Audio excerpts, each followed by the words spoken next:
wasiirka wasaaradda dibadejinta Soomaaliya mudane Axmed Cabdi Kaahin oo u waramay telefishinka qaranka Soomaaliland ayaa ku tilmaamay guul iyo arrin lama ilaawaan ah socdaalkii loogu magac daray Heelaaca Xeebaha ee dhawaanta madaxweynaha Jamhuuriyadda Soomaaliland iyo wafdigu hogaaminaya ay ku soo mareen xeebaha kala duwan ee Soomaaliland iyo gobolada kala duwan ee dalka.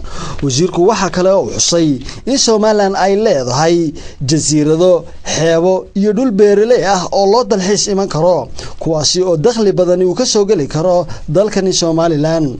isagoo si gaar ah u xusay jasiiradda Sacaadadiin iyo Buurta Daalo oo wafdigu uu soo maray. wasiirku maray uu ka hadlayay socdaalka dheer ee galeen madaxweynaha iyo wafdiga uu hogaaminayay ayaa waxa xusay in uu ahaa safar aad u adag balse ay adkaysi iyo geesinimo sameeyeen madaxweynaha Jamhuuriyadda Soomaaliland iyo wafdigiisu. waxa kale oo sheegay in wadaxumadu ay xanibayso adeegyo fara badan oo dhinaca bulshada ah sida adeega caafimaadka, biyaha iyo sidoo kale waxbarashada.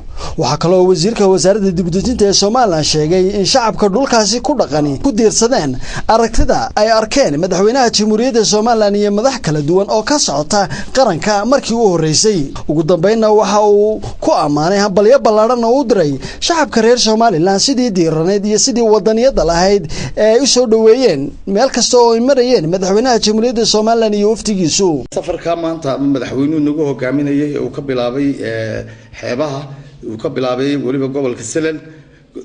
waxa gobolkaasi waa gobolka xeebaha waa gobolada ugu kulkulul uguna maxaan ku raad wadooyinka xun leh. madaxweynaha Jamhuuriyadda Soomaaliland waxa uu adkeysanayay ama dadka waftigiisu uu adkeysanayay buuraha ciidda ee la maray ee la rifaadka. waxaan ku leeyahay madaxweynuhu waxa loogu soo dhaweynayay gobolka xeebaha oo dhan ilaa maxaan ku dhahay Zeylac ilaa Laasqoray sida loo soo dhaweeyay si waxaad moodaysay in maanta ictiraafkii uu gacanta ku sidayba ayaaba la moodayay.